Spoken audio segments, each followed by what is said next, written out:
dining room. We're gonna do something a little bit different. This is my workbench. I don't really have one downstairs on the layout, so this is where I like to do things like weathering, and that's what I want to go over today. This is not an advanced guide on weathering. This is just basic, simple fleet weathering to kind of get the shine, off of a new boxcar, for example, way too shiny. Let's grime it up a little bit, make it look ready for the layout, a little more believable.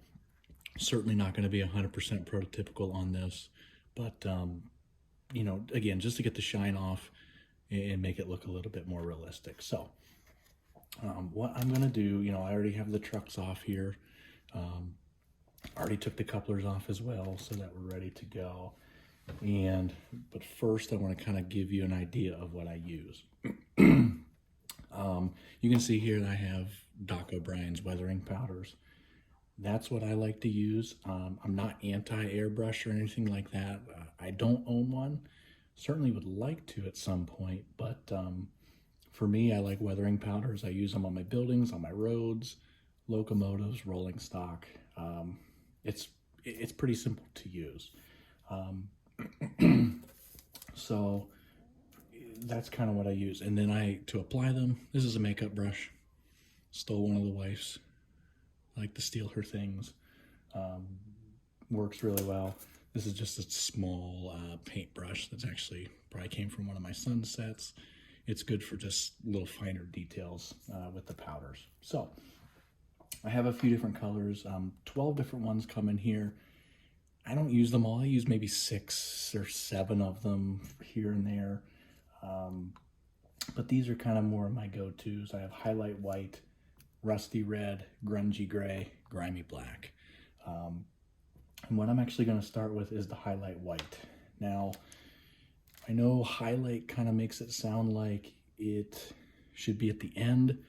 I like to do it at the beginning because I think it brings out the little details, of the truck. It makes that pop, and then you get the other colors in there. And really, you don't have to use as much as the others once you get that highlight white in there. So what I do, just get a little bit here in the lid.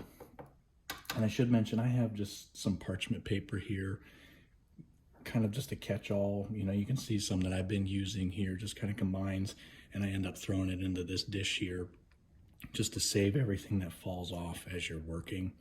And then they just kind of combine into a brown that I can kind of just use wherever. So start with the white. And I should mention, as I'm doing this, I leave the metal wheels in there. I don't do anything, I've taken them out before and weathered them separately. It works fine in here because then it keeps the points, or I guess the bearings you would say, of the wheels clean because they're in position. They're not going to get a bunch of powders in there. If you do, I just use the truck tuning tool here to clean them out if needed. I don't do any kind of dull coat before or any kind of base layer of paint or anything like that.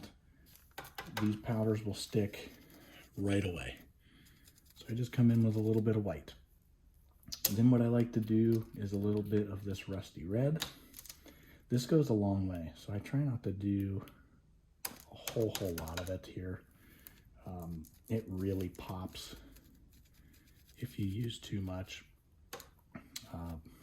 But again, when you're using powders, you really can't screw it up. You can always come back with something else. You can always wipe them off. No big deal. All right, so that's what we got there so far. And then I come in with the black at the end for the trucks.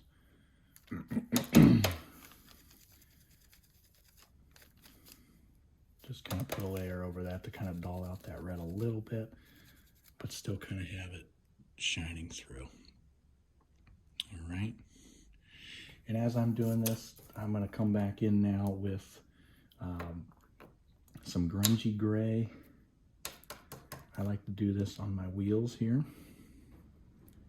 Just kind of spin that to get that all up in there. Again, the wheels are going to get a little bit dirty. You can always wipe them off to make sure they roll nice once you get them on the layout.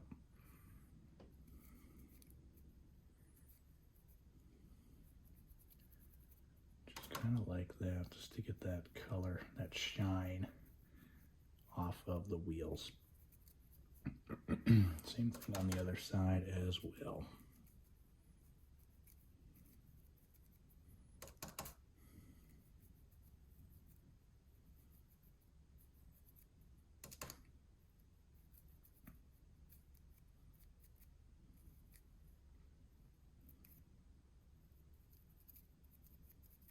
Alrighty. So that kind of gives you an idea there, just kind of getting the shine off. They're still going to be a little bit, you know, because they're not actually attached. Obviously, I like to keep the actual wheel clean, just kind of the faces here. I sometimes do the backside, but honestly, what I see on the layout, I cannot see that. You know, the shadows under the cars, I really don't see it. So for me, this does the job just fine. I'm going to go ahead and do the other one just like that, and then we'll start on the boxcar itself. All right, both wheel sets are done, and now we're going to start in on the boxcar itself. Again, I'm going to start with the highlight white, just to kind of get, you know, it just shows the details, you know, the paneling of the boxcar, the little bolts, you know, the little etched details. This is an older Atlas boxcar, so really, you know, it's not like a Tangent or anything like that that's going to be, you know, Athearn Genesis. Nothing super detailed, but it does make those small details pop a little bit. So again, start with the highlight white. Just kind of go along the bottom here, just to kind of show, you know, what a lot of boxcars and freight cars look like. They just get dirt kicked up on them along the rail, along the bottom of them. Just kind of gathers there. That's what tends to happen. So I kind of start with that. Just kind of work it in. You are going to make a mess, so that's why I like to have that parchment paper underneath, so I don't ruin my nice dining room table. So just kind of work that in to all the little nooks and crannies here as a base layer.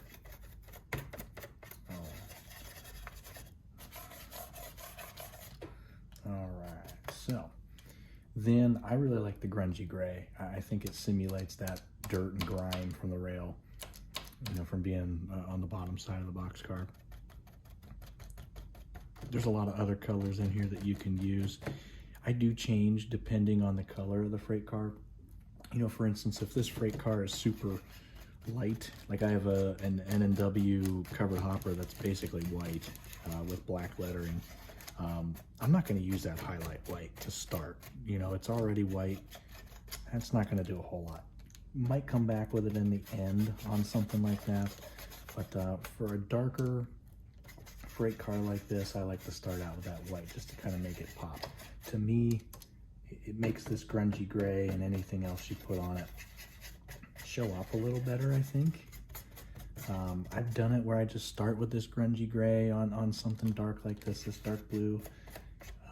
Just kind of blends in. The blue paint almost just eats it up. Right. And again, like I said in the intro, you know, right at the start, this is not a super detailed weathering job. This is to just get it on the layout to make it look believable. All right, so we got some grungy gray and some white just there along the bottom. You can see here on the side some of the paneling showing up on this right side here. That white color really does that for me. Grimy black, I kind of spot in here and there. I like to go over, you know, little logos or little reporting marks or panel, whatever they have on the side of these, just to kind of dull it out a little bit. I do notice when you come back with this black, it kind of dulls out the grungy gray a little bit in that area, just so it's not all uniform the whole way across. I think that looks better when you do it that way. And again, on the logo, just to kind of dull it out a little bit. All right, so that's kind of our base here. And again, it's going to look a little bit different once you actually get the spray on, which I did not mention earlier. I'll get that here in a minute to show you what I use for that final step. This rusty red, I come back in now and just kind of, this is where I want to use this fine tip. It is kind of mashed down now, probably need to get a different one, but just kind of, you know, smaller details. This whole thing isn't going to be covered in rust.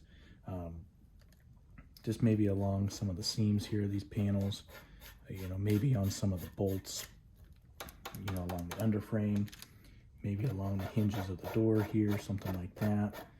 You know, just on the edge there where maybe some water damage, some rust over time. Nothing too major. But as you can see, this red, especially on a dark blue boxcar like this B&O one, it's really going to shine through pretty easily. So that's why I like to use this smaller brush here for that. Alrighty, so there, just a couple of little highlights, just like that. I'm gonna go ahead and grab what I use to kind of cover this up here with a spray to kind of seal everything in. So let me go grab that and I'll show you here in a second. Alrighty guys, went down to the basement and you know, rule number one when you shoot a video, have all your materials ready, right? Yeah, not me. So this is my number one choice. Everybody uses it. Everybody knows about it probably, but it's testers and it's Dull Coat, not the clear coat. It's the Dull Coat 1260T. I get this at Hobby Lobby. My hobby shop has it, but quite frankly, Hobby Lobby is a little cheaper as I still have the price tag on there. Not always in stock though. So sometimes I have to go somewhere else. I got this Krylon matte finish at, I think, Walmart. Obviously a bigger can. This is 11 ounce compared to the 3. I think this was like $6. This was like 10-ish, I believe. I'm going off memory, so that might not be correct. But I do know this is a lot cheaper per ounce than that. However, again, this is not a product review channel. This is just me sharing my experiences. This doesn't work as well for me. It works, but a lot of the weathering we just did on this guy here, this Krylon tends to, I don't know if it's just a thicker spray or if the spray is just too strong. I don't know. Maybe I'm doing something wrong. Maybe you guys out there have used this with success. To me, it just blows a lot of that or covers a lot of the weathering up. So a little bit will show through. You can tell it's dirty, but it makes this older looking boxcar here look relatively new, and that's not necessarily what I was going for. So it works if you're in a pinch, but you know, I use it on some newer rolling stock, you know, on the railroad. You know, I do Penn Central and Conrail, so maybe some newer Conrail freight cars, I'll use this because they're not going to be super dirty. That's fine. Some of this older stuff, you know, I want that rust and grime to show through. I'm going to go with the testers. All right, so I'm going to go ahead and weather the ends and the other side of this guy. I'll spray them down, and then I'll show you guys the finished product of my fleet weathering. All right, wanted to make one more note before I took it out to put the Dull Coat on it. I mentioned earlier I don't use the white on lighter colors, you know, rolling stock or whatnot. Another example of that is the roof. The roof of this boxcar is, you know, gray. That highlight white isn't going to do a whole lot to it. Kind of hard to tell. That's probably a better angle there. I just went kind of with that rusty red and the grungy gray and a little bit of the black as well. Skip the white on that. It's too light of a color. The white is not going to help it. So just wanted to make note of that before I moved on. So I'm going to go take it in the garage, spray it with this testers, let it dry for a couple of hours, and then it'll be ready to go. Alrighty guys, the boxcar I'm working on is drying in the garage. I figured rather than waiting for that, I would just show you an example. I actually have, I mean, literally the same color boxcar, just different road number that I did previously. You can kind of see the finished product here. Didn't go as heavy on the weathering on this one. Trying to show that a little bit better for you. But just kind of gets the you know, the shine off of it a little bit. You can see the other side here as well. Not sure how well that's going to show up here as I'm trying to get you a good angle of it, but just kind of gives you an idea of griming it up. Different model here. This is a Tangent one, like I said. You can just kind of see what the powders do there as well. Different color freight car, so really the rusty red, not as much used on this. This is more of the highlight white, grungy gray, and then that grimy black. Just kind of give you an idea here of what I'm doing. Not very rusty on this one. Again, because it's Conrail, it's newer freight than what this boxcar would be probably. But just kind of giving an example and an idea of what I'm going for. Again, like I said, this is not, you know, meant to be a, this is how you weather freight cars deal. There are a lot of people out there that do amazing work. You know, looking at a prototype picture, copying it down to the last inch, it's amazing. This is not for that. This is, I got a new boxcar, it's way too shiny. I want to get it on the layout, make it look a little more realistic right off the bat. You can always come back and add more details. You know, when you do that dull coat, you know, that kind of seals everything on. If you wanted to get it a little grimier, or you wanted to add a little more rust marks to it, you can always do that. Heck, I have my son's colored pencils here. I use that from time to time to get a little bit more rust lines on the panels and things of that nature. So you can do a lot of different things. You know, my locomotives, I try to get more prototypical with the pictures just because it's the motive power. It's what everybody looks at, right? So I try to get a little more accurate with that. But for these, just gets that shine off, gets them on the layout, makes it look a little more believable. So that's pretty much it. Doc O'Brien's powders, dull coat on top. Simple, easy. I can do about 6 or 8 of these in an afternoon if I feel like. So again, gets a lot out, gets a lot on the layout in a hurry. So hope you like this video. It's a little bit different than my normal ones. You know, just this time of year with, you know, Thanksgiving, which probably happened by the time you see this video, Christmas coming up, you know, New Year's, all these holidays, big projects on the layout for me kind of take a back seat. You know, we're traveling to see family, we're seeing family locally, you know, things like that. And there's a lot of things you want to do around the holidays, shopping, all that kind of stuff that you need to get done. And I like to watch football. So all those factors kind of play into me maybe being a little slower here on layout updates. Do have something planned. We just did a rail fanning one last time. I have something coming up for Christmas, which is, I'm pretty excited about. It's definitely a little bit different, a little more rail fanny than this for sure. Hopefully one more update before the end of the year.